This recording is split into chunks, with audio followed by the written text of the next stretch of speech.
Shivam the warrior episode 17। सोच समझ का खेल। दृष्टि ने करण को गुस्से से देखा और करण फिर अपनी सीमा लांघने हुए शुरू हो गया। क्या गरीबी है तुम्हारे शिष्टाचार को पूरी तरह धो दिया है? हाँ, तुम लोग खुद से जो पैसा कमाते हो उसे खर्च करने की बात आती है तो सोच में पड़ जाते हो। करण, बकवास बंद करो। खाना क्या चाहते हो तुम? दृष्टि ने गुस्से से पूछा। करण ने शांत भाव से कहा, क्या तुम लोगों का परिवार इतनी महंगी कार खरीदने के बारे में सोच भी सकता है? ऐसा लगता है कि मुझे तुम्हारे खाते को देखने के लिए टैक्स विभाग के प्रबंधक माथुर को सूचित करना होगा। करण, बात करते हुए समय तुम्हें अपनी वर्तमान स्थिति पर ध्यान देना चाहिए, शिवम ने स्पष्ट रूप से कहा। इस समय तुम कंपनी की सहायक कंपनी के बिक्री चैनल के प्रभारी प्रबंधक हो। कंपनी ने निदेशक से इस तरह से बात करने की तुम्हारी हिम्मत कैसे हुई? क्या अब नारंग्स के आभूषण समूह का स्वामित्व तुम्हारे परिवार के पास है?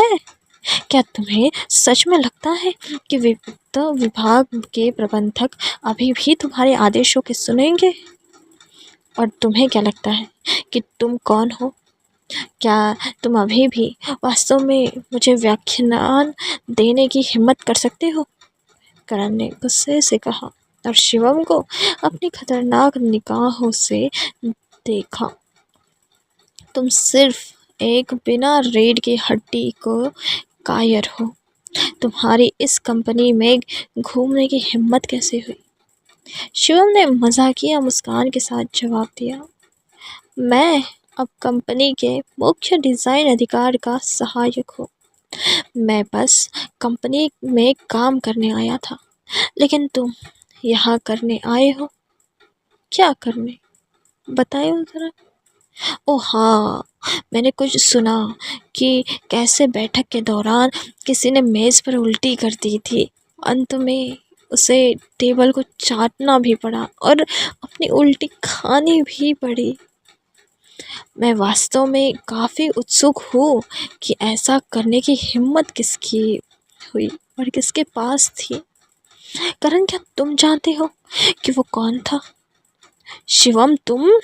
करण अपने लिए ऐसे मजाकिया शब्दों को सुनकर गुस्से से आग बबूला हो गया।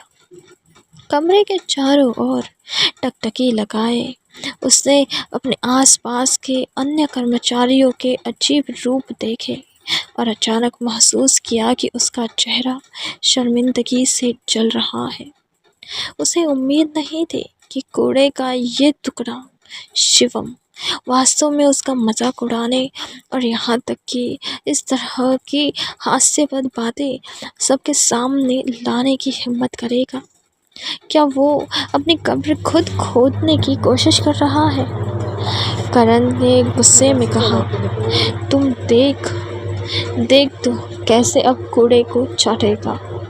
अगर मैंने आज तुझे मार मार कर ख़त्म नहीं कर दिया, तुझे तेरी औकात ना याद दिला दी, तो मेरा नाम भी करण नहीं। फिर उसने अपना हाथ उठाया और शिवम के चेहरे पर थप्पड़ मारने ही वाला था। शिवम अपने चेहरे पर एक फीकी मुस्कान प्रकट करने से पहले बिना एक इंच भी हिलाए अपनी स्थिति में खड़ा हो गया और तब उस पल में करण के हमले को रोकने के लिए एक लंबा और उग्र व्यक्ति अचानक दौड़ पड़ा। इससे पहले कि रजत अपने हमले का भी मुकाबला करता, उसने करण को पहले ही एक दयनीय मठ की तरह जमीन पर गिरा दिया था। तुमने मुझे छूने की हिम्मत की? क्या तुम जानते हो कि मैं कौन हूँ? करण अपने दांतों पैरों पर वापस उठने के बाद गुस्से में चिल्लाया, सर, मुझे परवाह नहीं है कि आप कौन हैं। मैं मुख्य निर्देशक दृष्टि नारंग का पूर्णकालिक ड्राइवर और अंगरक्षक हूँ। मेरा काम ये सुनिश्चित करना है कि मुख्य निर्देशक और सहायक शिवम परेशान या आहत ना हो। इसलिए कृपया ध्यान दें कि आप उनके सामने कैसा व्यवहार करते हैं। रजत ने गंभीर स्वर में कहा। तू करण पूरी तरह से अवाक था। शर्मिंदगी और गुस्से की भावनाओं से भरकर उसने रजत और को वापस चेहरे पर थप्पड़ मारने की इच्छा महसूस की, लेकिन रजत के 1.5 मीटर लंबे और भयंकर शरीर को देखते हुए और स्टाइल की उसकी बाहों के चलते उसने खुद को अपने दिल में कभी न ख़त्म होने वाले क्रोध को सहने के लिए मजबूर किया। वाह दृष्टि, तुमने काफ़ी प्रभाव डाला है, करण ने घृणा से भरे चेहरे के साथ कहा। इतना घमंड मत करो क्योंकि तुम इस बेवकूफ़ कार की मालिक हो। मैं आम तौर पर जिन कार मॉडलों के साथ खेलता हूँ, ये BMW 5 श्रृंखला मुझे उपहार में दी गई है। बेहतर होगा कि तुम इतनी ऊपर ना हो, क्योंकि तुम अभी भी इस समय एक कार्यवाहक मुख्य डिज़ाइन अधिकारी हो। करण ने ठंडे स्वर में कहा। मैंने सुना है कि कंपनी एक गहनों की प्रदर्शनी आयोजित करेगी, जो अंततः उस सटीक स्थिति के लिए उपयुक्त व्यक्ति को फैसला करेगी जब वो समय आता है। तो क्या तुम्हें सच में लगता है कि तुम इस पद पर बने रहोगे?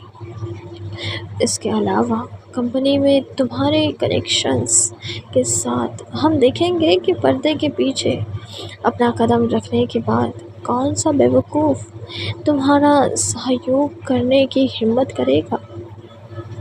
शिवम ने अचानक रजत की ओर इशारा किया।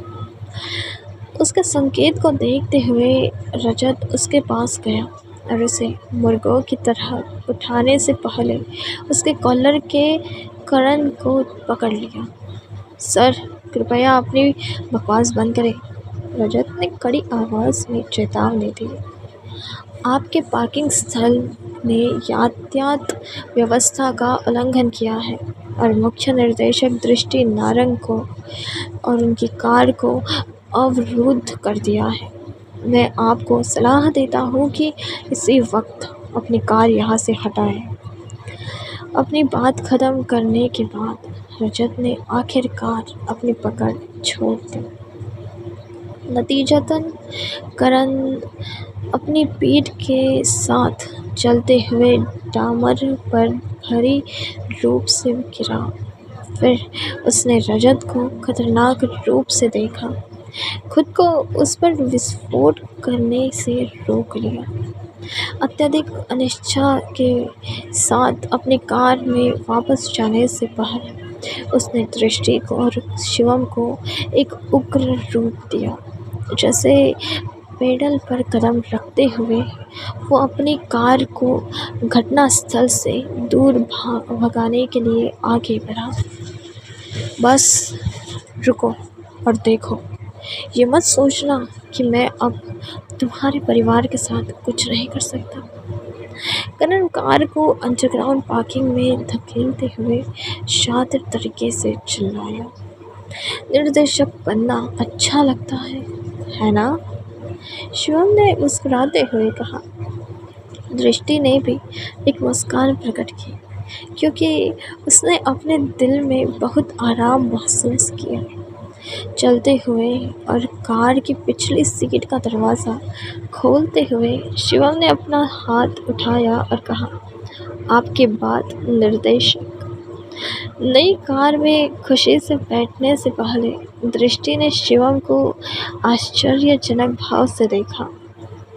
दोपहर में दृष्टि अभी भी अपने कार्यालय में तेज़ी से काम कर रही थी। विश्व के राजा परियोजना के दस्तावेज़ों को गंभीरता से संसाधित कर रही थी। एक पाठ संदेश प्राप्त करने के बाद शिवम ने दृष्टि को सूचित किया कि लिफ्ट से नीचे जाने से पहले ये छुट्टी ले ले। जब वो कीमती नारंग एम्पायर के टावर के प्रवेश द्वार पर पहुंचा, तो सड़क के दूसरी तरफ एक काली बेंटले कार पहले से ही वहां इंतजार कर रही थी। आधे घंटे के बाद ओबेरॉय होटल 26वीं मंजिल एक बूढ़े बचलर ने नेतृत्व में शिवम भव्य कार्यालय में चला गया। कार्यालय के बीच में भावेश शाह एक उदासीन अभिव्यक्ति के साथ एक बड़ी कुर्सी पर अकेले बैठे थे, जो कि उनके श्रेष्ठ दर्जे के व्यक्ति की गरिमापूर्ण उपस्थिति के अनुसार था। शिवम ने एक कुर्सी खींची और हल्के से बोलने से पहले बैठ गया। क्या आपको पूरा भरोसा नहीं है कि मैं आकर आपसे भीख मांगूंगा? अपने मुझे खोजने के पहले क्योंकि क्या आप इतने अधीर हो रहे हैं? भावेश ने शांत भाव से उत्तर दिया, ऐसा लगता है कि तुम वास्तव में शाह परिवार में वापस नहीं आओगे, चाहे कुछ भी हो। शिवम ने उदासीनता से कहा, क्या मैंने आपको पहले ही नहीं बताया था? मैंने पहले ही शाह परिवार के साथ सभी संबंधों को ख़त्म करने का फैसला कर लिया था। चूँकि तुम शाह परिवार में वापस नहीं आना चाहते हो, मैं तुम्हें ऐसा करने के लिए मजबूर नहीं करूँगा। ठीक उसी तरह जिस तरह मैंने तुम्हें 8 साल की उम्र में परिवार छोड़ने का फैसला करते वक्त नहीं किया था। भावेश ने कहा, तुम्हारी माँ का तलाक देना उन कुछ चीज़ों में से एक था जो मैंने अपने जीवन में गलत किया है। हालांकि यह भी उन कुछ चीज़ों में से एक है जो मुझे करना था, और इसलिए मैं अपनी गलती कभी स्वीकार नहीं करूँगा। हाँ, शिवम ने उपहास किया। तो आज आप मुझसे क्या बात करना चाहते हैं?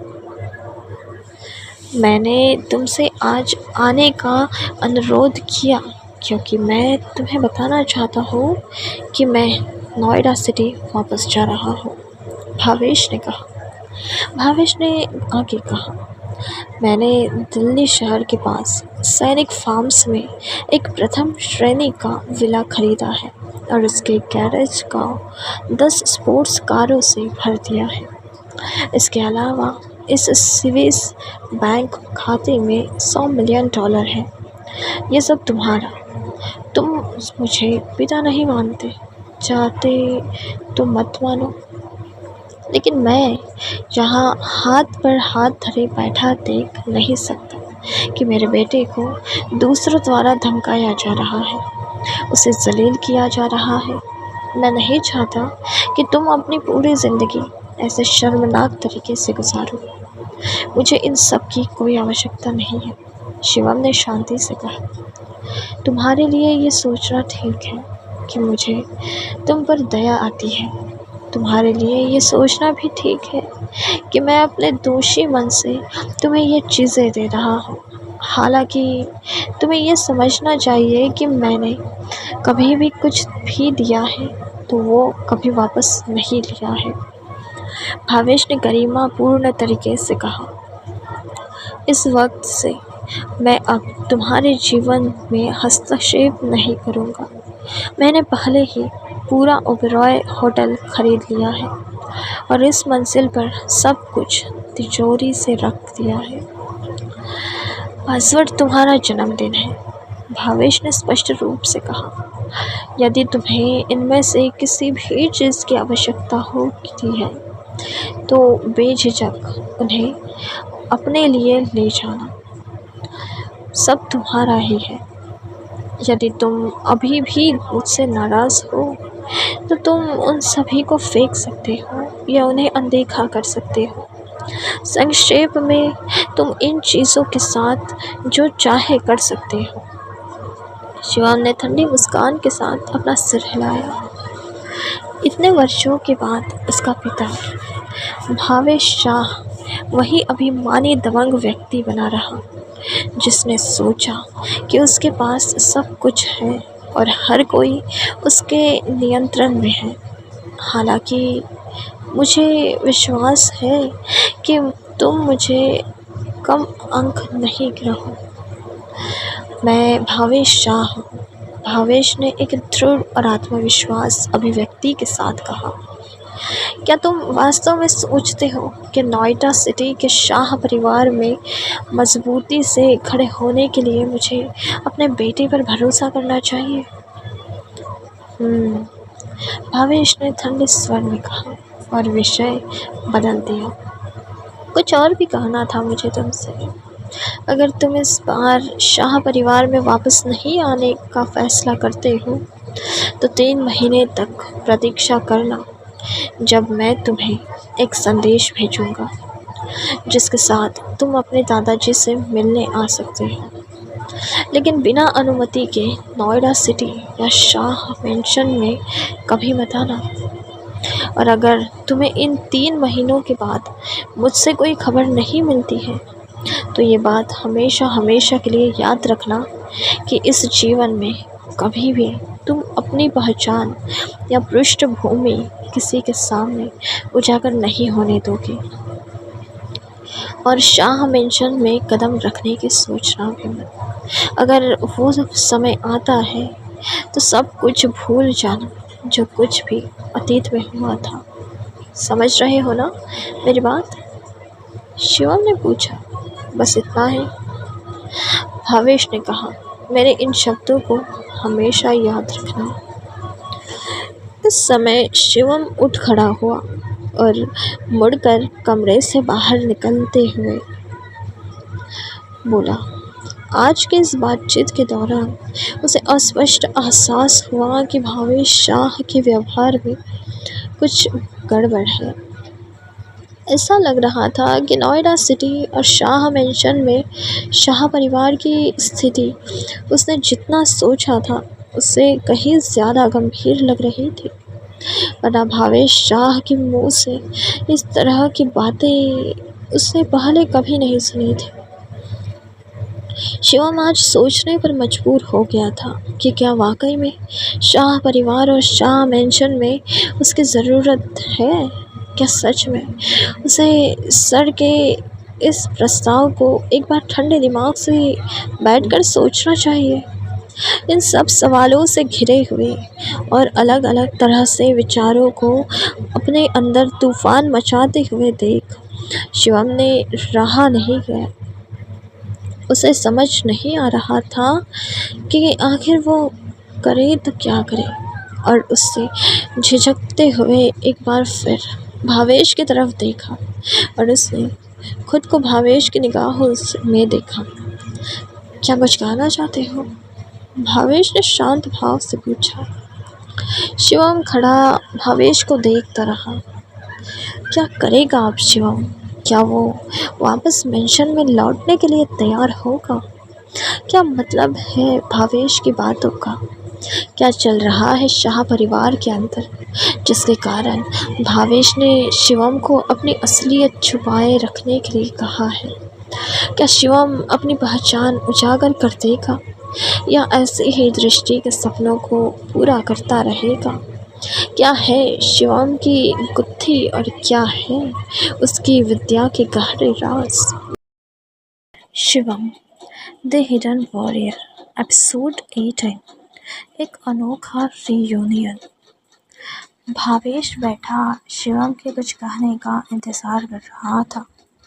शिवम की आंखें हल्के से लहराए, लेकिन उसने कुछ नहीं कहा और यूं ही चुपचाप वो पीछे मुड़ा और वहाँ से चला गया। और शिवम के वहाँ से जाते ही मीटिंग हॉल में पूरी तरह से सन्नाटा छा गया। भावेश ने दरवाजे की ओर देखा जहाँ से शिवम काफ़ी देर पहले जा चुका था और उसने एक गहरी सांस ली। मालिक, आप बूढ़ा बटलर कुछ कहना चाहता था, लेकिन उसने ऐसा करने से खुद को रोक लिया। मैंने शुरू में सोचा था कि कोई परिवार की अन्य शाखाएं सही रास्ता अपनाएगी और एल्डर काउंसिल में हमारी शाखा की शक्ति को जब्त करने के लिए परिवार के नियमों और विनियमों का पालन करेगी, ताकि वे परिवार के मुखिया का पद ले सके। वही एकमात्र कारण था कि मैं शिवम को वापस लाना चाहता था, ताकि उन सब की मुंह बंद कर सकूं। भवेश ने थकी हुई आवाज़ में कहा, मैंने कभी उनसे ये उम्मीद नहीं की थी कि वो वास्तव में बाहरी ताकतों से सहायता प्राप्त करके अपनी गरिमा को त्याग देंगे और परिवार के नियमों को तोड़ देंगे। ऐसा लगता है कि अब उन्हें अपने खून और संबंधों की कुछ नहीं पड़ी है और वे अन्य शाखाओं के साथ युद्ध में जाने की तैयारी कर रहे हैं। और ऐसे में शिवम जैसे सामान्य व्यक्ति को परिवार में वापस लाना मतलब एक भेड़ को बाघ की मांद में लाना होगा। मास्टर, आपको नोएडा सिटी की स्थिति के बारे में बहुत निराशावादी होने की ज़रूरत नहीं है। ऐसा नहीं है कि हमारे पास जीतने की कोई संभावना नहीं है।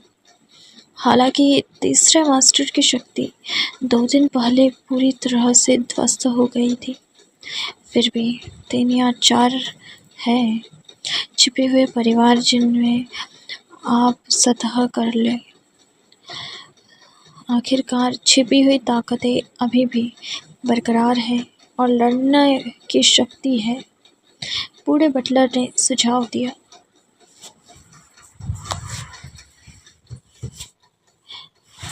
नहीं, मेरा तीसरा भाई अब निश्चित रूप से मर चुका है। ऐसा लगता है कि वो ये शाह परिवार को एक बार में चबा जाने की योजना बना रहा है, लेकिन उसके लिए उन्हें मेरी लाश पर से गुजरना होगा। प्रसाद काका, आप यही रहे और मेरी अगली खबर की प्रतीक्षा करें। ओबेरॉय होटल से निकलने के बाद शिवम गांधी नारंग एम्पायर टावर पर वापस चला गया और अभी के लिए शाह परिवार के बारे में सोचना बंद कर दिया।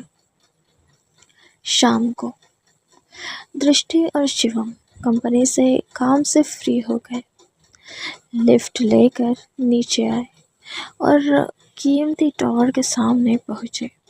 रजत ने पहले ही अपनी कार सड़क के किनारे खड़ी कर दी थी और उनके आने का इंतज़ार कर रहा था, तो शिवम दृष्टि झिझकने से पहले कुछ कहने ही वाली थी। क्या हुआ दृष्टि? शिवम ने पूछा। आज रात मेरा एक रीयूनियन है, क्या तुम मेरे साथ चलोगे? दृष्टि ने पूछा। College reunion? शिवम ने उन शब्दों को सुनकर चौंकते हुए पूछा। पिछले 2 वर्षों से नारंग परिवार में शादी करने के बावजूद वो पहले कभी दृष्टि के दोस्तों से नहीं मिला था।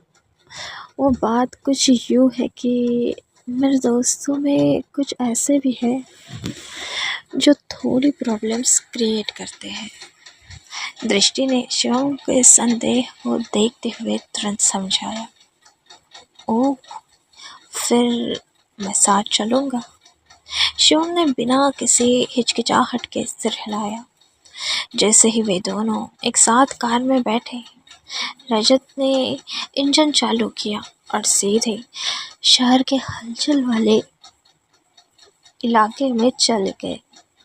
10 मिनट बाद जब कार दिल्ली शहर की फेमस नॉर्थ पैलेस पर पहुंची, तो उन्होंने देखा कि सड़क, रेस्टोरेंट, हॉटपॉट की दुकानों, विभिन्न विशेष स्नैक की दुकानें और विभिन्न मनोरंजन स्थलों की भारी हुई थी। जैसे जैसे पैदल यात्री इधर उधर चलते थे, इसे भारी यातायात मानना एक खामोशी होगी। इसके अलावा इमारतों के चारों ओर चमकीली नियन रोशनी से पूरी सड़क जगमगा उठी। कॉलेज रियूनियन का स्थान बैंगनी गोल्ड राजवंशी केटवी के विशेष निजी कमरे में था। कमरे में प्रवेश करने पर दृष्टि का तुरंत प्रत्याशित निगाहों से स्वागत किया गया। दृष्टि, ओ माय गॉड, कितने टाइम बाद देखा। मैंने सुना है कि तुमने नारंग ग्रुप के मुख्य डिजाइन अधिकारी के रूप में पदोन्नत किया गया है। बधाई हो। यह सही है। जब दृष्टि विश्वविद्यालय में थी, उसे गहने डिजाइन के लिए एक पुरस्कार मिला था, याद है? और आज देखो, ये इस क्षेत्र में एक विशेषज्ञ बन गई।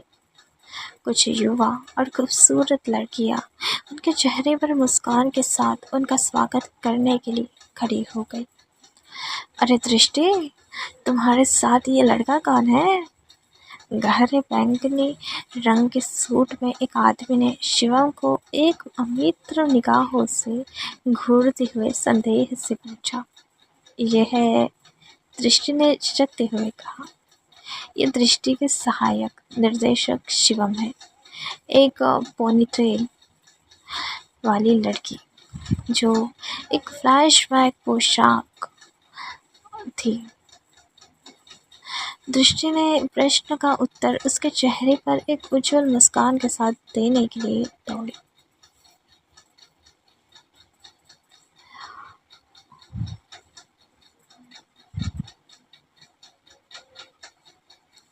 शिवम हल्का सा मुस्कुराया और चुप रहा। वो इस लड़की को जानता था। आखिरकार वो दृष्टि की सबसे अच्छी दोस्त प्रिया मेहरा थी। ओह, हाय शिवम, तुमसे मिलकर खुशी हुई। सूट पहने हुए व्यक्ति ने मुस्कुराते हुए अपना बिजनेस कार्ड सौंप दिया। मैं ग्लोबल कंस्ट्रक्शन कंपनी का महाप्रबंधक हूँ, अंगद खत्री। शिवम ने थोड़ा सिर हिलाया और जवाब दिया। आपसे मिलकर अच्छा लगा। दृष्टि, बहुत सही, तुम्हें एक सहायक भी मिल गया। ओह वाओ, काली पोशाक में एक आकर्षक लड़की ने ईर्ष्या से कहा। उसे सिर्फ एक सहायक नहीं सौंपा गया है, क्या तुम्हें नहीं पता? दृष्टि को एक पूर्णकालिक ड्राइवर के साथ BMW 5 सीरीज भी दी गई है, प्रिया ने गर्व से कहा, जैसे कि वो अपना सामान दिखा रही हो। वाह, ये तो इतनी कम उम्र में पहले से ही इतनी होनहार है।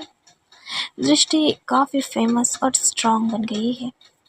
उपस्थित लड़की और सभी लड़कियां के चेहरे पर ईर्ष्या के भाव थे। प्रिया, बस भी करो, इतनी भी कोई बड़ी बात नहीं है, दृष्टि ने एक सुकून के साथ कहा, जिसने उसके घमंड को थोड़ा संतुष्ट किया। आखिरकार उससे पहले कभी भी अपने आसपास के सभी लोगों द्वारा खुद को सम्मानित नहीं पाया था। जब सब बातें कर रहे थे, शिवम और दृष्टि सोफे पर बैठ गए। इस समय प्रिया शिवम के करीब आ गई। उसकी अभिव्यक्ति कुछ दुखी थी। शिवम, दृष्टि के पास आखिर आज अपना सिर ऊंचा रखने के मौका है, इसलिए उसे शर्मिंदा मत करना, प्रिया ने चेतावनी दी। इन सब के सामने भूल से भी मत बोल देना कि तुम दृष्टि के पति हो। समझ गए ना मेरी बात? शिवम ने एक साधारण मुस्कान के साथ उत्तर दिया। और दृष्टि, तुम भी, क्यों लेकर आई तुम इसे यहाँ? तुम्हें मालूम है ना कि मैं इन सब के सामने इस तरह से व्यवहार क्यों कर रही हूँ, है ना?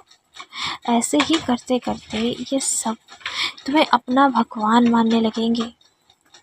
प्रिया धीरे से दृष्टि के पास खड़ी हो गई और उसे मनाने की कोशिश की। शिवम, शिवम है ना ये, शिवम को अपनी उस छवि को बर्बाद मत करने देना। प्रिया ने दृष्टि को उकसाने का प्रयास किया, इस तथ्य को पूरी तरह से अनदेखा कर दिया कि शिवम उसके बगल में बैठा था। प्रिया, बस मुझे नहीं लगता हमें आज यहाँ इस बारे में बात करनी चाहिए, दृष्टि ने गंभीरता से कहा। इस समय लड़कियों में से एक ने सुझाव दिया, हम आज की क्लास रियूनियन में दृष्टि की उपलब्धियों का जश्न मनाएंगे। आओ हम सब मिलकर एक टोस्ट करें। चीयर्स। चीयर्स की आवाज़ों के साथ सभी लोगों का समूह खड़ा हो गया और बियर के डिब्बे के साथ टोस्ट किया। अब जब सभी ने अपनी सीट ली तो अंगद ने अचानक अपनी जेब से एक छोटा सा उपहार बॉक्स निकाला और सबके सामने खोल दिया। अंदर जगमगाते डायमंड के हार की एक बहुत ही चमकदार चमक थी। कोई कह सकता है कि ये एक नज़र से उच्च गुणवत्ता का था। दृष्टि, कंपनी के निर्देशक के रूप में तुम्हारी पदोन्नति के लिए तुम्हें बधाई। मुझे आशा है कि तुम मेरे इस छोटे से उपहार को स्वीकार करोगी। अंगद ने दृष्टि के हाथ में वो गिफ्ट बॉक्स रखते हुए कहा। वाह, तुम इसे छोटा सा उपहार कह रहे हो।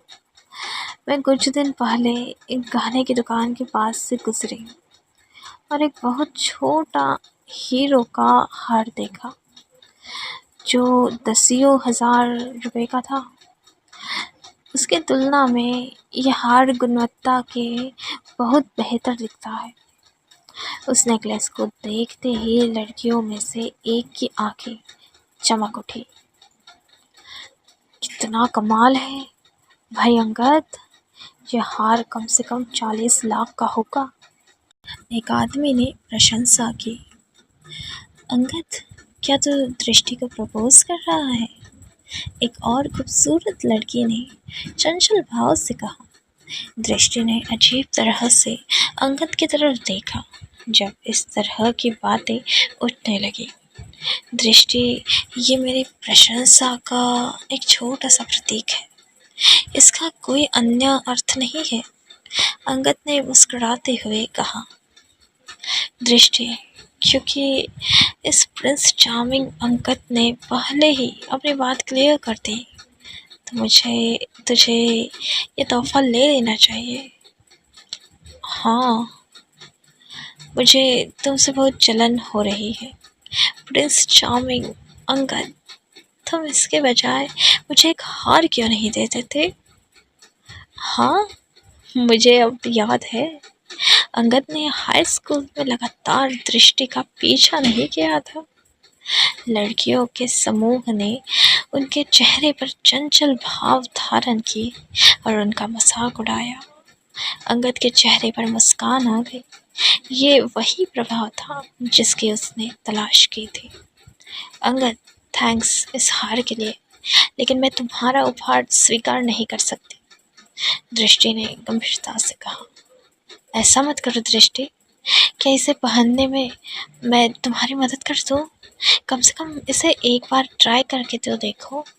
तुम एक ज्वेलरी डिज़ाइनर हो, तुम्हें यह हार डेफिनेटली पसंद आएगा, देखो तो एक बार, अंगद ने मुस्कुराते हुए कहा।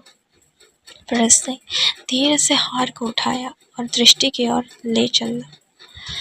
उसने दृष्टि की नाजुक त्वचा को देखा और अवचेतन रूप से उसकी आंखों में वासना का संकेत प्रकट होने लगा। जब से अंगद हाई स्कूल में था तब से वो दृष्टि के लिए तरस रहा था, जो कि स्कूल की सबसे खूबसूरत लड़की थी। अपने लगातार प्रयासों के बावजूद वो कभी भी अपने शरीर पर अपना हाथ नहीं जमा पाया, चाहे वो कितनी भी कोशिश कर ले। जब तक दृष्टि का पीछा करने का मौका था तब तक उसने इसे जाने नहीं दिया। हालांकि दृष्टि के हाव भाव एकदम बदल गए और उसे गुस्सा आ रहा था। लेकिन वो बड़ा हंगामा नहीं करना चाहती थी, क्योंकि वहाँ मौजूद सभी लोग उसके साथ हाई स्कूल में थे। इस समय अंगद को लगा जैसे उसकी बरसों पुरानी इच्छा पूरी होने जा रही है। दृष्टि ने कहा कि उसे आपका उपहार नहीं चाहिए। क्या आपने ठीक से सुना नहीं? शिवम अचानक खड़ा हो गया और अंगद के सामने दृष्टि की थाल बन गया और उसने उसे उदासीनता से देखा। सहायक, इसका क्या मतलब है?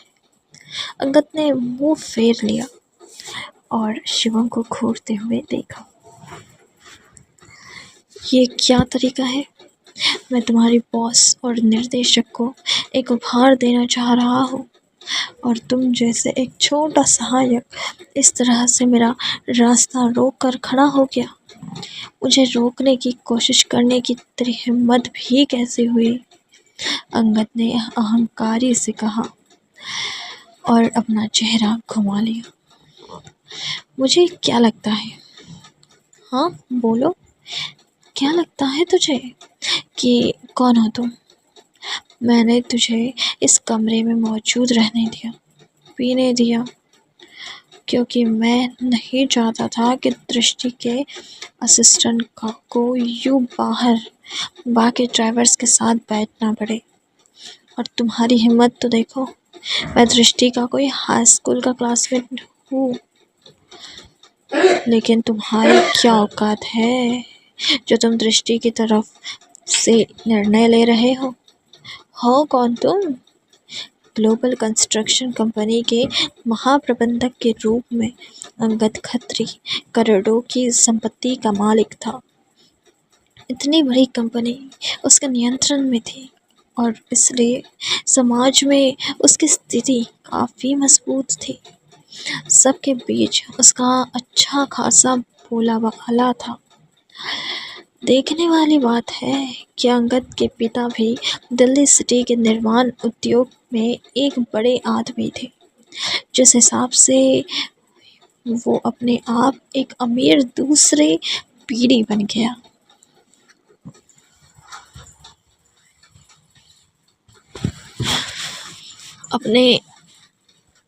अपनी वर्तमान स्थिति और उपस्थिति पर विचार करने के बाद अंगद का मानना था कि वो दिल्ली शहर के नारंग परिवार की बेटी के लिए पूरी तरह से योग्य था। उसने नारंग समूह के निर्देशक के रूप में दृष्टि नारंग की स्थिति को भी अपने आंखों में नहीं रखा। उसके दृष्टिकोण से शिवम जैसा एक छोटा सा सहायक आकाश और पृथ्वी के बीच के अंतर को समझ भी नहीं सकता, और उसके बावजूद भी उसने ऐसा उद्दंडता पूर्वक करने की हिम्मत कर डाली। मैं दृष्टि का पति हूँ, शिवम ने हल्के से कहा, और जहाँ तक इस खराब हार का सवाल है, आप इसे अपने पास रख सकते हैं। क्या तुम दृष्टि के पति हो? आनंद ने आश्चर्य से पूछा। पूरे रूम में एक सन्नाटा सा छा गया और सब हैरत में दृष्टि और शिवम को देखने लगे। क्या होगा जब सबके सामने आ गई शिवम और दृष्टि की शादी की सच्चाई? जो लोग अब तक दृष्टि का गुणगान कर रहे थे, क्या वो अब से घृणा से देखेंगे? कैसे सामना करेगी दृष्टि सबके सवालों से? क्या करेगा अंगद जब उसका सामना होगा शिवम और उसकी शक्तियों से? क्या ये रीयूनियन शिवम और दृष्टि के रिश्ते को एक नया आयाम देगा, या उनका रिश्ता हमेशा हमेशा के लिए ख़त्म हो जाएगा? क्या दृष्टि आखिरकार शिवम को सबके सामने अपने पति के रूप में स्वीकार कर लेगी, या एक बार फिर आ जाएगी उन दोनों के बीच की दूरियां? Shivam the hidden warrior, episode 19, काला कोबरा। शिवम दृष्टि का पति है, ये सुन पहले तो आनंद को झटका लगा, फिर उसके चेहरे पर एक व्यंग्यात्मक मुस्कान आ गई। उसने ताना मारने के लहजे में कहा, ओह, तो तू है नारंग परिवार का वो नालायक दामाद जिसके चर्चे दुनिया में है। तू ही है वो बेकार आदमी जिसने दृष्टि से शादी की ताकि तेरा खर्चा पानी चल सके। मतलब लोग गलत नहीं कहते, निकम्मा है तू, सेल्फ रिस्पेक्ट भी नहीं तेरी। तभी तो दृष्टि के ऑफिस में भी घुस गया, उसी का असिस्टेंट बन के, क्योंकि और कहीं तो तेरा कुछ होने से रहा। अचानक कमरे के लोग गपशप करने लगे और शिवम का मजाक उड़ाने लगे। स्पष्ट रूप से उन्होंने शिवम की नारंग परिवार में शादी के बारे में सुना था। तो तुझे जलन हो रही है? हाँ, दृष्टि के लिए तू तो 40 लाख का डायमंड नेकलेस खरीद नहीं सकता, इसलिए चाहता है कि कोई और भी ना खरीदे, क्योंकि फिर तो दृष्टि की नज़र में और नहीं गिर जाएगा। आनंद ने शिवम को पैनी नजरों से घूरते हुए कहा। कमरे में सभी लोग आनंद की तरफ खड़े होकर शिवम का मजाक उड़ाने लगे। जाहिर है वो अंगद का साथ देंगे। सबको पता है कि अंगद खत्री इन सब में सबसे सफल व्यक्ति है। इस पीढ़ी का सबसे होनहार, अमीर और बिजनेस की दुनिया के अच्छे खासे नामी लोगों में संपर्क रखने वाला। उसका साथ देना मतलब ऐसे लोगों के संपर्क में आना, किसी न किसी तरह का निश्चित फायदा। शिवम ने अपना सिर हिलाया और कहा, तुम्हारे नेकलेस की के चारों ओर केमिकल की एक परत लिपटी हुई है, जिससे इसमें ये चमक है। ये डायमंड नहीं, अमेरिकन डायमंड नेकलेस है, जिसकी कीमत 3 से 4 हज़ार से ज़्यादा नहीं है, और तुम इसे 40 लाख का बता रहे हो। क्या मजाक है अंगद। जब अंगद ने गिफ्ट बॉक्स खोला था तो शिवम ने पहले ही देख लिया था और समझ गया था कि ये डायमंड नेकलेस नकली है।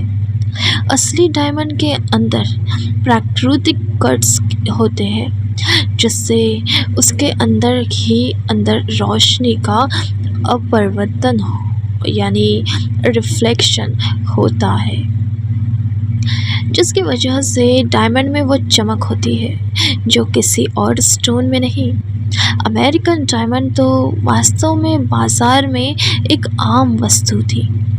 पहले शिवम का इरादा उसे बेनकाब करने का नहीं था, लेकिन उसने कभी भी अंगद से इस हद का बेशर्म होने की उम्मीद भी नहीं की थी। शिवम की आंखों के सामने अंगद दृष्टि को प्रभावित करना चाहता था। ये बात शिवम सह लेता, क्योंकि उसने अभी तक इतना आत्मविश्वास नहीं बनाया था कि दृष्टि के साथ अपने संबंधों की घोषणा कर सके। लेकिन अंगद की नीयत दृष्टि को हार पहनाने के बहाने उसे छूने की थी। इतने ही नहीं, उसने एक नकली हार के दम पर शिवम का भरी महफिल में मजाक भी बनाया। क्या कहा तूने? मेरा डायमंड नेकलेस, मेरा 40 लाख का डायमंड नेकलेस नकली है? अंगद एक पल के लिए दहशत की स्थिति में आ गया और शिवम की आलोचना करने लगा। इससे ही समझ आता है कि तू कितना नीच है। मैंने खुद जाकर दृष्टि के लिए ये 40 लाख का हार खरीदा है, और तू मुझे सिर्फ इसलिए फ्रेम करने की कोशिश कर रहा है क्योंकि तेरी औकात नहीं उसे महंगे गिफ्ट देने की। अंगद ने गुस्से से कहा, और उसने दृष्टि की तरफ ऐसे देखा जैसे शिवम ने उसकी भावनाओं को ठेस पहुंचाकर उसका दिल तोड़ा है। उसने कहा, दृष्टि, ऐसे आदमी से शादी की तूने? मुझे तो तुम्हारे लिए अफसोस हो रहा है। यह आदमी तुम्हें सारा ज़िंदगी शर्मिंदी करता रहेगा और तुम दुख देकर सहते रहोगी। ठीक कहा अंगद ने। शर्म आनी चाहिए शिवम को। वो इतना गिरा हुआ है कि अंगद जैसे लड़के पे झूठा इल्ज़ाम लगाकर उसे बदनाम करना चाहता है, क्योंकि अंगद को टक्कर देने के लिए उसके पास पैसे नहीं हैं। वही तो अंगद की शान और प्रतिष्ठा को देखते हुए क्या हम कह सकते हैं कि वो 40 लाख का डायमंड नेकलेस नहीं खरीद सकता? मुझे पता था शिवम एक लूज़र है, पर घटिया भी है, ये आज पता लगा। दो लोगों ने शिवम पर इस तरह आरोप लगाया जैसे कि वो अंगद के वफादार चमचे थे। शिवम, अब दृष्टि को और शर्मिंदा मत करो। मैंने कहा था ना, यहाँ अपना मुंह बंद रखना। कर लेना खुद की और दृष्टि की बेइज्जती। प्रिया ने घृणा से भरे चेहरे के साथ शिवम की आलोचना की। शिवम ने प्रिया को एक ठंडी नज़र से देखा, जबकि प्रिया ने शिवम को सबक सिखाने की योजना बनाई थी। लेकिन अपनी पैनी नज़र देखने के बाद उसने अपना मुंह बंद रखना और कर लेना ही भलाई समझी। शिवम का व्यक्तित्व और उसे हाव भाव काफ़ी अलग दिख रहे थे। तब तक इसी दौरान अचानक कमरे का दरवाज़ा खटखटाने की आवाज़ आई। एक उग्र दिखने वाला युवक जिसकी बाह पर एक फूल का टैटू था अचानक कमरे में घुस गया। एक दुबले पतले व्यक्ति को अपनी मुट्ठी में पकड़ते हुए उसकी क्रोध भरी उपस्थिति ऐसी थी मानो वो किसी के हत्या के इरादे से आया है। ये टिड्डी यहाँ क्यों आया है? इस हरामखोर ने नशे में मेरे चेहरे पे दारू का ग्लास उलटने की हिम्मत की है, उस खतरनाक आदमी ने ज़ोर से कहा। इससे पहले कि मेरे हाथों किसी का खून हो जाए, बता दो कि इस टिड्डी को हाल कौन लेकर आया है, जिसके जान पहचान वाला है ये। कमरे में कुछ देर का सन्नाटा रहा। जिस दुबले पतले लड़के को पीटा गया था वो उन सहपाठी लड़कों में से एक था जो अन्य लोगों के साथ इस रियूनियन पार्टी में आए थे। शिवम का मजाक उड़ाने में उसने भी अंगद का साथ दिया था। अंगद ने एक सूखी खांसी के साथ कहा, जाने दो उसे। तेरे कहने पे मैं इसे जाने दूँ? क्यों? है कौन तू? उस उग्र दिखने वाले आदमी ने अंगद को खौफनाक नज़रों से घूरते हुए पूछा। बोल, कौन है तू? तेरा बाप, अंगद ने चिल्लाते हुए कहा और आगे बढ़कर उस आदमी को थप्पड़ जड़ दिया। अंगद खत्री नाम है मेरा।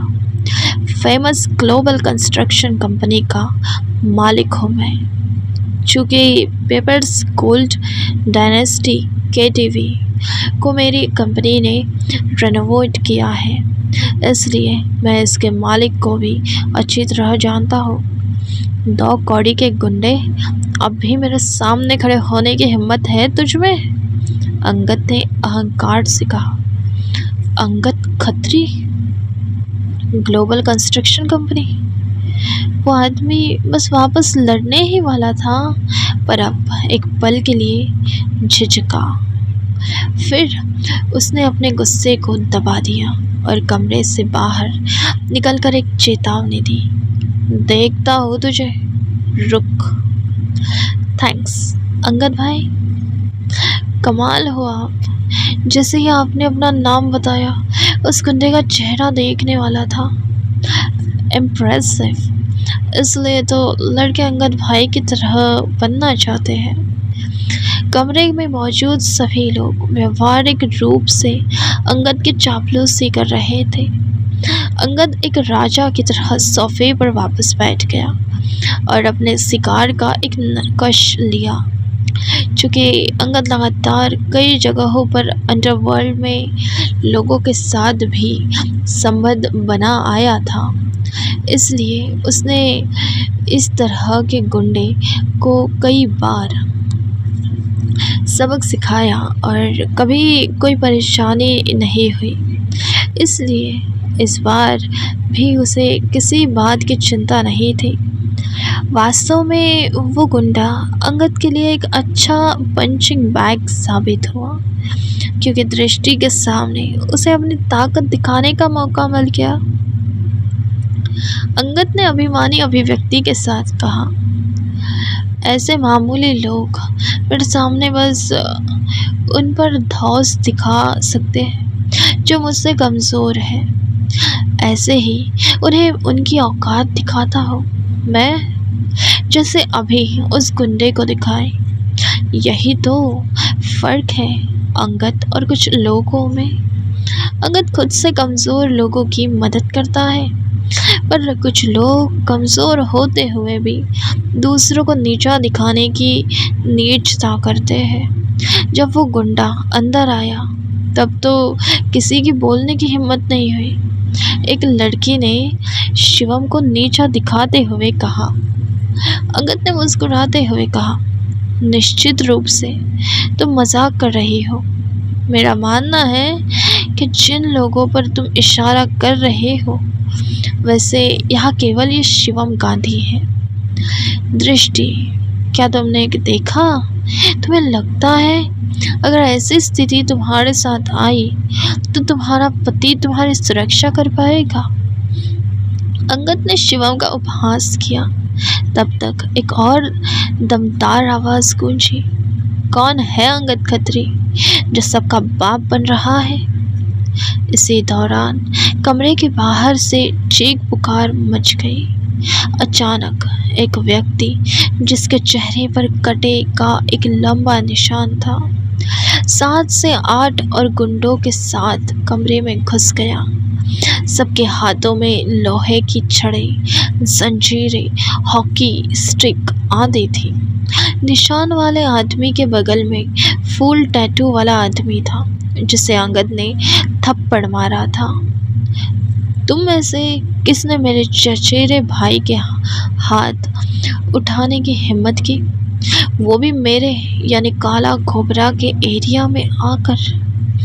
निशान वाले आदमी ने मुंह में सिगरेट दबाकर ठंडे मगर धमकी भरे आवाज़ से कहा। उन खतरनाक गुंडों को देख वहां मौजूद हर कोई डर से सहम गया। क्या? काला कोबरा? अंगद के चेहरे पे भी डर साफ दिखाई दे रहा था। काला कोबरा दिल्ली के हौज खास में एक व्यापक रूप से ज्ञात व्यक्ति था, जिसके पास पर्पल गोल्ड डायनेस्टी केटीवी में शेयरों का हिस्सा था। नहीं कोबरा भाई, गलतफहमी हो गई। मैंने कभी नहीं सोचा था कि यह लड़का आपका चचेरा भाई होगा। अंगद ने घबराहट में कहा, मैं धीरज खत्री का बेटा अंगद खत्री हूँ। मेरा परिवार ग्लोबल कंस्ट्रक्शन कंपनी का मालिक है। अंगद ने निश्चित रूप से कुछ गुंडों को सबक सिखाने की हिम्मत की, लेकिन उसने काला कोबरा के साथ खिलवाड़ करने की कभी हिम्मत नहीं की, जिसके पास धन और प्रभाव दोनों थे, जिसकी वो कभी कल्पना भी नहीं कर सकता था। उसके सामने वो कुछ नहीं, इसलिए बचाव में उसने पिता का नाम निकाला, धीरज खत्री। काला कोबरा की भवें चढ़ गई। उसने अपने बगल में खड़े एक गुंडे से पूछा, नाम सुना हुआ सा लगता है। ओए बबन, क्या वो छोटा मालिक है जिसने कल रात मेरे साथ खाना खाया था? हाँ कोबरा भाई, वही आदमी तो है, धीरज खत्री। तो मेरे डैड के खातिर माफ़ कर दो ना। चलो इस मामले को भूल जाते हैं। मैं बाद में आपके लिए कुछ महंगी शराब भी लाऊंगा। अंगद ने यह महसूस करने के बाद कहा कि उनके पिता का काला कोबरा के साथ किसी तरह का संबंध था। तेरे बाप की खातिर? काला कोबरा तिरस्कार में खिसिया लगा। तू नहीं जानता तेरे बाप की क्या औकात है मेरे सामने। वो एक कुत्ता है जो मेरे लिए काम करता है, मेरे जूतों के तलवे चाटता है। मैंने तो सोचा था तू कोई अमीर साहबजादा होगा। अभी पता लगा कि तू कचरे में से निकला वो पिल्ला है जो अपने बाप के नाम पे दम पे मेरे साथ अमीर बनने के सपने देखता है। खून ही गंदा है तेरा। काला कोबरा ने अंगद का मजाक उड़ाया।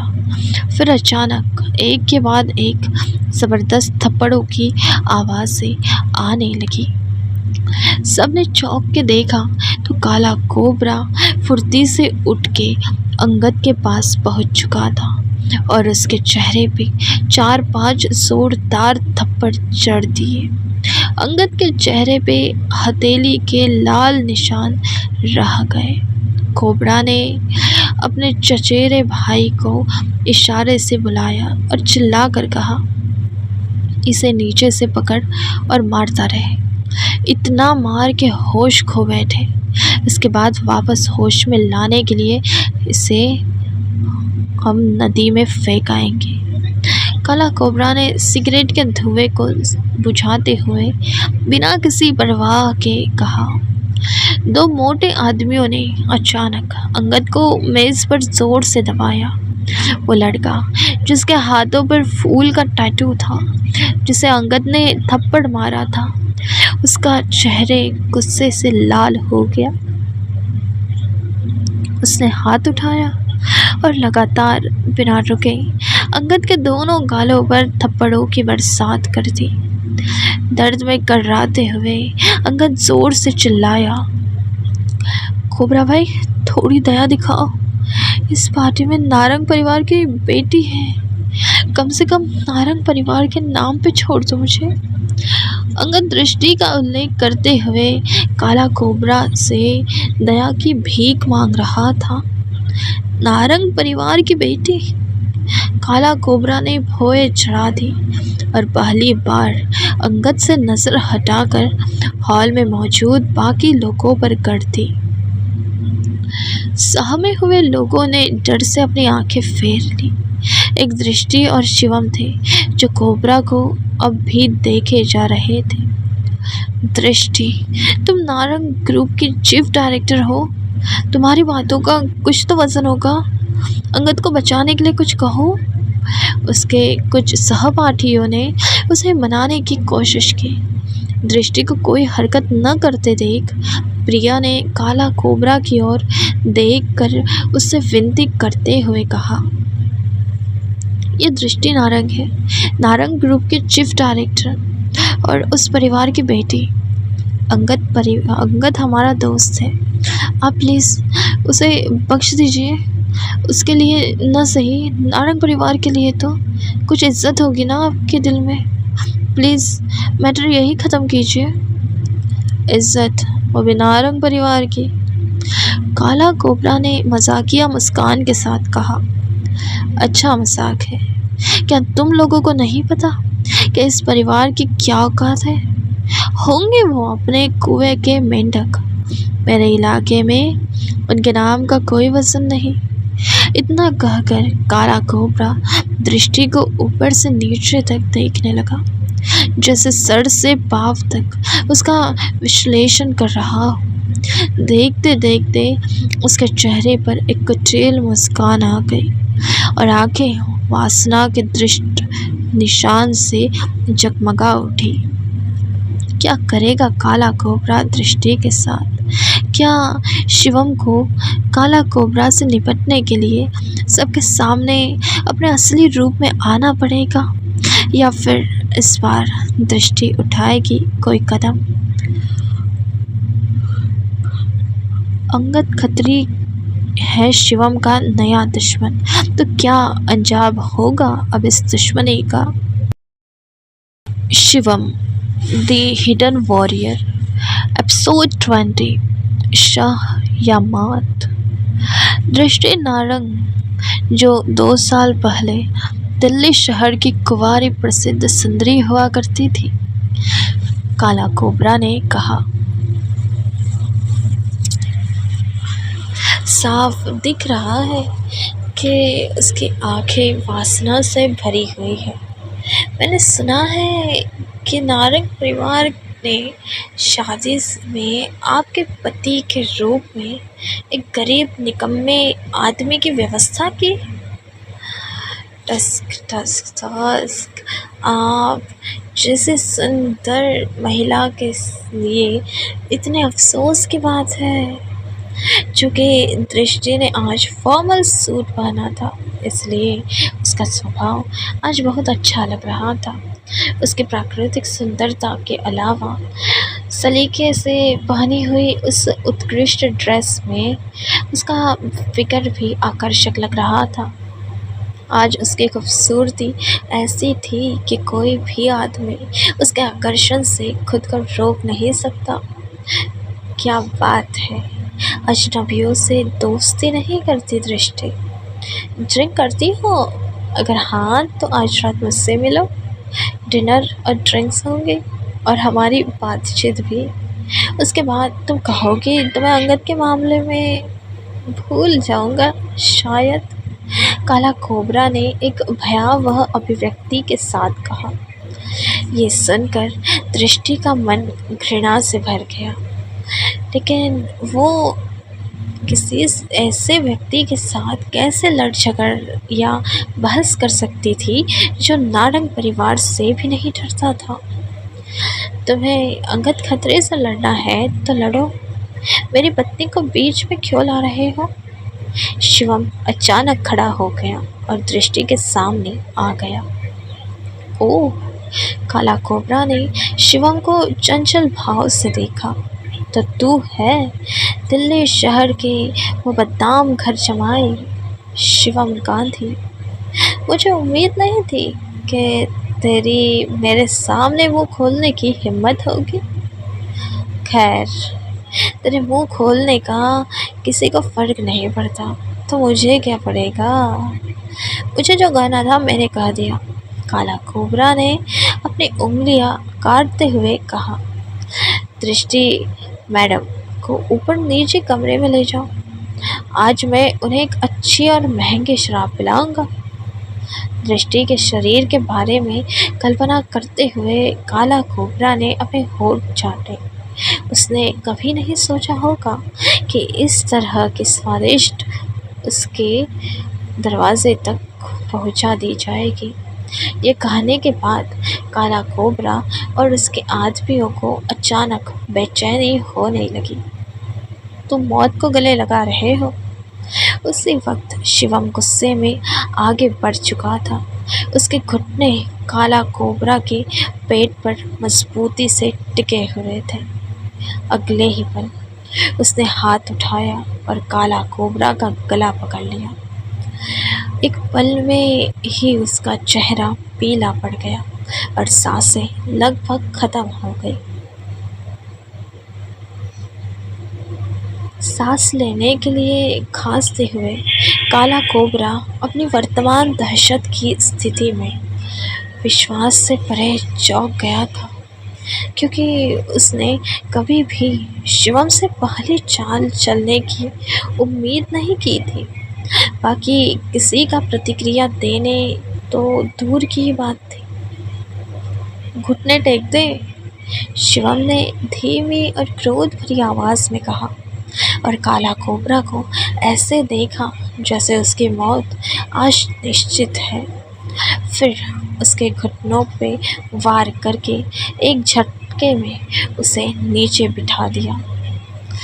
बल का सामना करने के असमर्थ काला कोबरा अचानक अपने घुटनों पर गिर गया और उसका चेहरा गुस्से में लाल हो गया। तूने सच वास्तव में मुझे छूने की हिम्मत की? तुझे पता भी है कि मेरे पीछे कौन है? यहाँ तक कि पूरा नारंग परिवार भी मुझे ठेस पहुँचाने की हिम्मत नहीं करेगा। कोबरा ने लीन यीन को ठंड से देखा और गुस्से में कहा, मैं गाजियाबाद के भाईजी जगनपुरी के खास आदमियों में से एक हूँ। जिसे इस शहर में अपनी संपत्तियों की देखभाल करने का काम सौंपा गया था।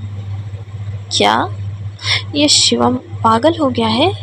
इस खतरनाक आदमी से पंगा लेने की क्या ज़रूरत थी? ये सब खत्म हो गया है, इसके साथ हम सब भी मारे जाएंगे। काला कोबरा की कुख्यात प्रतिष्ठा को देखते हुए हम में से कोई भी इस सिचुएशन से बाहर निकलने वाला नहीं है। कमरे में मौजूद सभी लोगों के चेहरे पर अविश्वास के भाव थे। सभी लोग डर गए थे क्योंकि उनका मानना था कि काला कोबरा शिवम का गुस्सा अब उन पर भी निकल लेगा। शिवम ने काला कोबरा को उदासीनता से देखा और पूछा, तो तू पूरी का आदमी है? पूरी नहीं भाई जी, गाजियाबाद के कुख्यात जगनपुरी भाई जी के आदमियों में से एक हूँ मैं।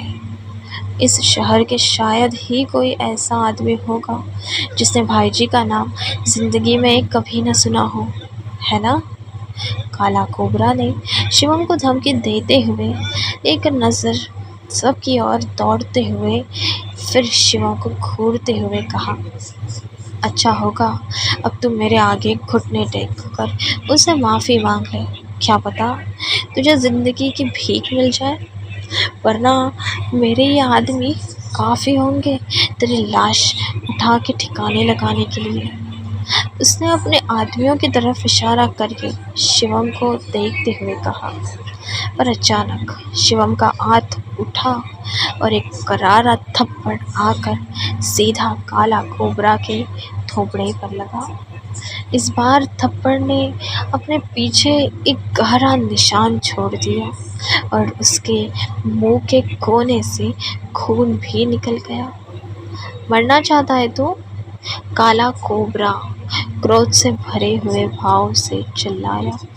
जगनपुरी के नाम की घोषणा करने के बाद भी उसने कभी नहीं सोचा होगा कि शिवम उसे थप्पड़ मारेगा। तेरी हिम्मत इतनी है? कोबरा भाई को छोड़ दे, वरना आज तो ये बिल्डिंग छोड़ के जाने लायक नहीं रहेगा। काला कोबरा के चचेरे भाई और उसके कुछ गुंडों ने शिवम को निशाना बनाकर अपनी लोहे की छड़े, हॉकी वगैरह उठा ली और लड़ने के लिए तैयार खड़े हो गए। हिम्मत है तो आगे बढ़ के दिखाओ सारे, चलो। शिवम ने एक हाथ से काला कोबरा के गले को पकड़ते हुए स्पष्ट रूप से कहा, रुको, कोई अपनी जगह से मत हिलना। शिवम के दम घुटने की वाली पकड़ के तहत काला कोबरा सांस लेने के लिए तड़प रहा था। जैसे जैसे समय बीतता गया उसका चेहरा लाल होता गया, उसका पूरा शरीर अनियंत्रित रूप से कांप रहा था। ऐसा लग रहा था जैसे वो किसी भी पल मरने वाला है। जैसे जैसे बीतते सेकंड घंटों की तरह लगने लगे, काला कोबरा प्रार्थना करने लगा कि जब अब उसकी पीड़ा समाप्त हो जाए। पर एक बात और उसके दिमाग में गूंजती कि शिवम इतनी भयानक ताकत कैसे हासिल कर सकता है। कैसे एक मामूली से इंसान ने काला कोबरा जैसे खतरनाक बड़े शरीर वाले आदमी को एक रुई भरे खिलौने की तरह दबोच लिया। काला कोबरा इतने सालों से इस तरह के व्यवसाय में काम कर रहा था और यहाँ तक कि एक क्रूर लड़ाकू भी माना जाता है, जिससे अंडरवर्ल्ड में कई लोग थार थार कांपते थे। फिलहाल तो काला कोबरा ये सोच रहा था कि ये सब खत्म होते होते उसे और कितना सहना पड़ेगा। शिवम गांधी, तेरी समझ भी आ रहा है तू कर क्या रहा है? तुझे लगता है कि तू हम सब से लड़ लेगा? मैंने भाई जी को फ़ोन कर दिया है, आने दे उनको। गारंटी देता हूँ कि तब नारंग परिवार का बाप अमिताभ नारंग भी तुझे नहीं बचा पाएगा। काला कोबरा के चचेरे भाई ने खींच कर धमकी दी, ये क्या, तुम सभी में से कोई भी इस जगह से बाहर निकलने के बारे में सोच भी नहीं पाएगा। उन्होंने भाई जी को फ़ोन करके बुलाया है। इस शिवम के साथ आज हम भी नहीं बचेंगे। शिवम, तुम अपने लिए जितनी चाहे उतनी परेशानियां पैदा कर लो और कर सकते हो, लेकिन हमें अपने साथ मत खींचो। कमरे में दृष्टि के सहपाठी भाई जी के नाम का उल्लेख करने से घबरा गए। बचने का कोई और तरीका ना दिखने पर वो केवल शिवम को अपने साथ घसीटने के लिए दोषी ठहरा सकते थे। जगनपुरी गाजियाबाद का एक कुख्यात डॉन था, जिसे क्षेत्र में हर कोई डरता था। दिल्ली में एक कहावत भी थी, जिसमें कहा गया था कि गाजियाबाद में ऐसा कुछ भी नहीं था जिसे जगनपुरी संभाल नहीं सकता था। उनमें से कोई भी इस तरह के भयानक व्यक्ति को ठेस पहुंचाने का जोखिम कैसे उठा सकता है?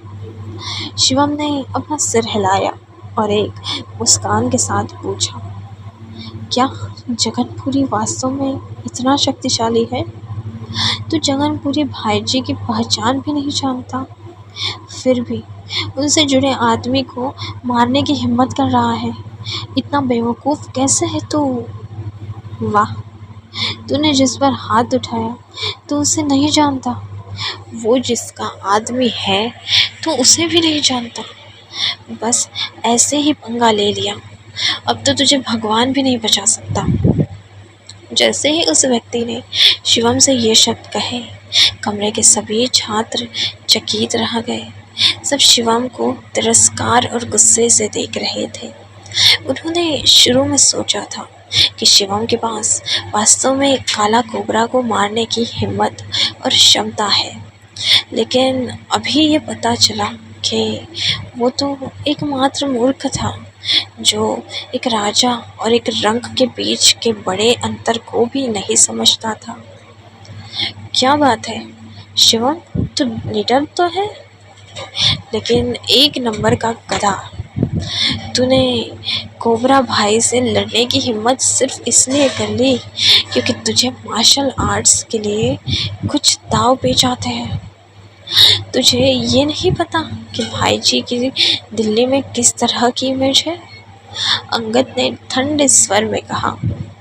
जिस तरह से वो काला कोबरा के पक्ष में ये बातें बोल रहा था, उसके चचेरे भाई से ज़्यादा वो उसका सगा लग रहा था। कमरे में मौजूद हर कोई डर के कांपने और अपनी मौत का इंतज़ार करने के अलावा और कुछ नहीं कर सकता था। जगनपुरी के आने के बाद यहाँ जो होने वाला है, उस स्थिति की कल्पना कर उसके मन में विचार आ रहा था कि वो खुद ही मार ले।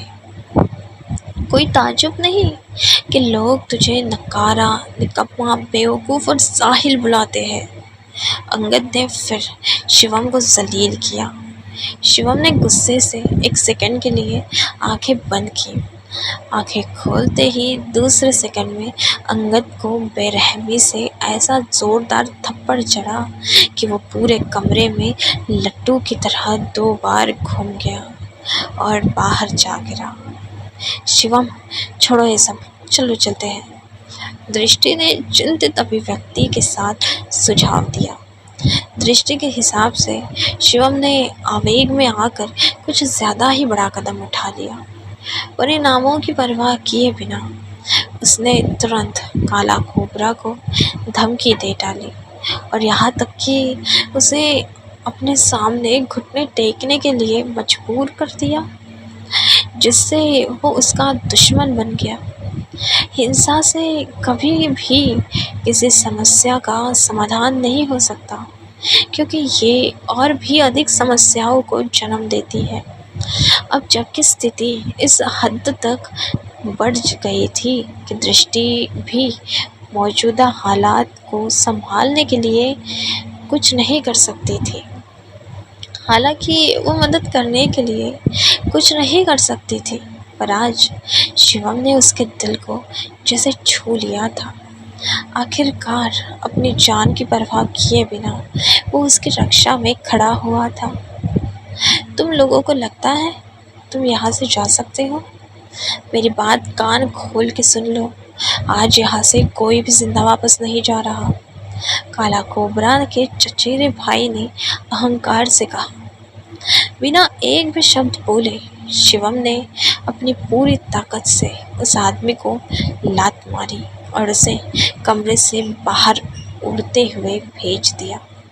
उसके बाद वो पलटा और दृष्टि को सीधे उसकी आंखों में देखा। उसका चेहरा शांत और तनाव मुक्त था। शिवम एक उज्जवल मुस्कान के साथ उसे आश्वस्त करने के लिए आगे बढ़ा। दृष्टि, सब ठीक हो जाएगा। ये सिर्फ एक छोटी सी समस्या है। तुम कुछ मिनट के लिए मेरे लिए रुको, जब तक मैं जाकर इस मामले को सुलझाता हूँ। उन शब्दों को कहने के बाद शिवम ने काला कोबरा को कमरे से बाहर खींच लिया, जैसे कि कोई बलि चढ़ने वाले बकरे को काटने के लिए खींच कर ले जाता है। शिवम शिवम दृष्टि कुछ कहना चाहती थी, पर वो बस कमरे से बाहर जाते शिवम की परछाई देख पाई और चुप रह गई। कमरे के बाहर शानदार ढंग से सजाई गई लॉबी में काला कोबरा और अंगद ने आज्ञाकारी रूप में जमीन पर घुटने टेक दिए। उनके चेहरे असंतोष से भरे हुए थे। हालांकि वे वापस खड़े होना चाहते थे, लेकिन उनमें से कोई भी ऐसा करने की ताकत नहीं जुटा सका, क्योंकि शिवम की किक से उनके घुटने पहले ही अस्थायी रूप से घायल हो चुके थे। इसलिए उन्हें पैरों से किसी भी तरह ताकत का प्रयोग करना बेहद बेहद बेहद ही मुश्किल था और लगा भी। दूसरी ओर शिवम अपने हाथों को अपने पीठ के पीछे रखते हुए सीधे खड़ा हो गया, जबकि उसकी अभिव्यक्ति शांत और गंभीर रही। कुछ ही दूरी पर काला कोबरा के आदमियों ने शिवम को घूर कर देखा, ताकि ये सुनिश्चित हो सके कि उनके बॉस को कोई नुकसान तो नहीं हो, क्योंकि आगे जाकर शिवम को रोकने की हिम्मत उनमें से किसी में नहीं थी। इस वक्त वो बस भाई जी के आने का इंतज़ार कर रहे थे।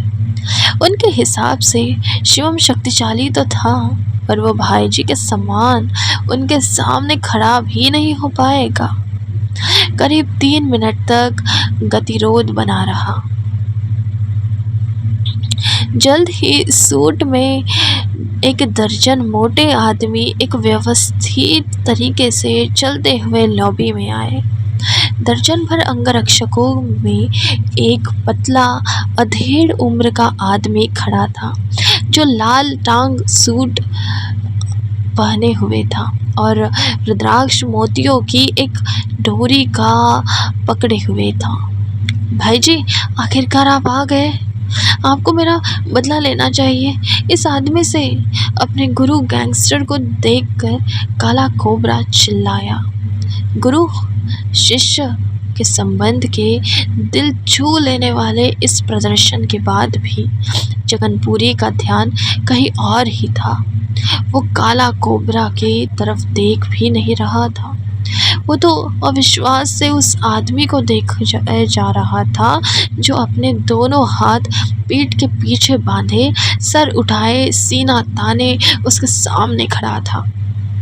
पूरी की आंखों की पुतलियाँ सिकुड़ गई और उसके माथे से ठंडा पसीने की कुछ बूंदें टपक गई और उसने कहा, मास्टर शिवम। क्या करेगा जगनपुरी शिवम के लिए?